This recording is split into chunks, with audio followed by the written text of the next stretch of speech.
Ayan, panibagong araw, panibagong manok na naman tayo mga guys. Andito tayo ngayon sa Barangay Katakte. Ito yung napuntahan ko pero hindi ko na i-vlog. Napakagandang farm dito. Ito nga pala yung RSC Game Farm. Ayan. Ayan yung farm. Napakaganda.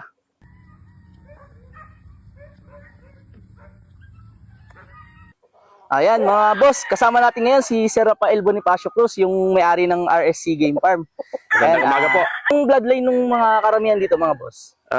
Sa ngayon, ang karamihan ng bloodline ko SBR from Mount Banahaw. Ito nga hawak ko ngayon. Napansin ko nga, karamihan ng production niya ngayon national is puro SBR. Ayan. Meron din siyang mga sweater. Pakita mo yung SBR ni Sir.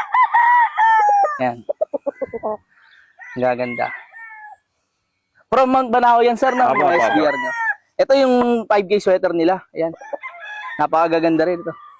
Parang ilan lang itong straight com na 5K sweater. Wala lang po ang aking straight com. Kaya kinuha ko na to. Inunahan ko na kayo mga boss. Ayan. Yung banded ng national ni boss is Salpukan. Salpukan. Oh, yun. Salpukan national banded. Mamaya ko kayo na pakita ko sa inyo yung mga iba pang-out ni Sir bukod sa nakuha ko. Magkano yung bigayan niyo Sir pag At alagang bigay ko rito 4-5 eh. Hindi naman kasi ako nag-presyo ng malaki dahil gusto ko muna ma-tested yung aking produkto. Mapatulayan ko muna na yung alaga ko may kalidad din. Yung pera kasi, saka na lang na yun. Pag talagang na-tested na sa ibang tao, ng mga buyer, saka na madali naman mag-adjust ng presyo. Gusto ko naman, patunayan muna. Tama po, tama. Ilang taon na po kayo nagbe-breeding, Sir? Bago pa lang ako, 2 years pa lang ako nagbe-breed. Ayun, kaya medyo nag-a-adjust pa si Medyo Sir nag-a-adjust pa po ako. sa presyo. Pero sa kalidad ng manok, mga boss, wala kayong masasabi dahil napakaganda. Kahit sabihin mong bago lang yung farm ni Sir, napakaganda ng materials na ginagamit niya. Ayan. Papakita ko pa sa inyo mamaya, may Gilmore siya, meron din siyang ilan na pumpkin.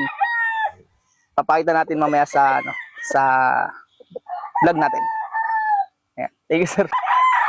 Ayan, mga boss, ito yung mga napili natin sa RSC Game Farm yan, mga boss. Isang Gilmore. Ito.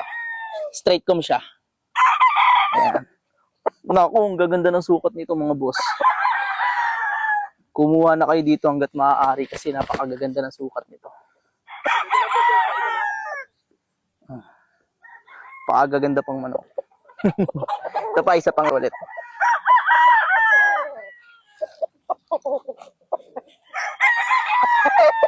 Napakagaganda ng SBR nila. Abangan nyo to mga boss. Ang gaganda. Hindi kayo manghihinayang sa ibibili nyo. Kahit gawin yung materyales or kaya ilaban nyo, the best. Ito pa, isang 5K sweater mga boss. Napaka-pogi din ito.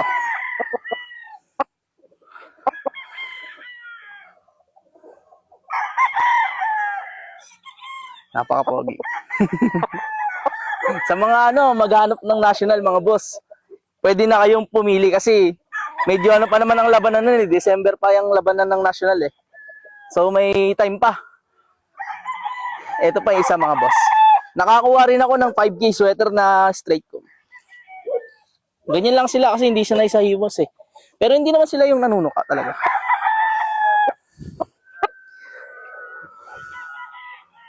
Yan. Napakaganda mga boss. Tignan mo yung mata. Pulang-pula. Quality mga boss. Yan. Ito pa. May nakuha tayo isang pumpkin. Napakalaking manok. Pero hindi siya oversize. Malaki lang siyang manok talaga. Balansyado kasi yung laki niya. Aabot ng to. Mga 2.1, 2.2. Ayan. Boss, pulang-pula yung mata. Kahit gaming materyales, pakita mo yung yung lakad niya. Ayan.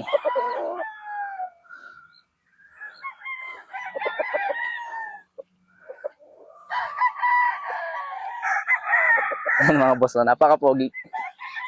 Napakatikas din gumalaw. Ito pa, isa pa, last na. Ito yung isang huling SBR na napili ko. Ito rin, kahit gawin mong materyales, pwedeng pwede. Lahat ng kinuha natin ngayon, kahit gamitin mong materyales, pwedeng pwede. Kasi pure na. Hindi kagaya nung unang kuha natin dito, may crosses. Ito ngayon mga boss, pure na. Tignan mo na may tsura.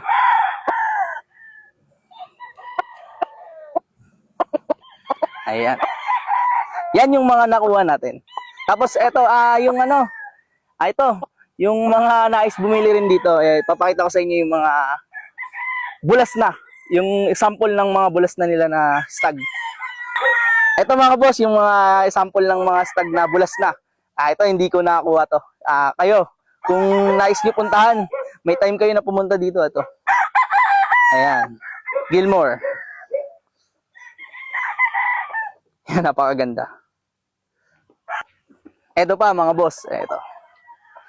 Sa mga pupunta dito, yan yung mga mapipili nyo na bulas na talaga. Pero mga ilang linggo lang naman ito, yung mga bulas na rin yung iba. Mga 2 weeks na lang to.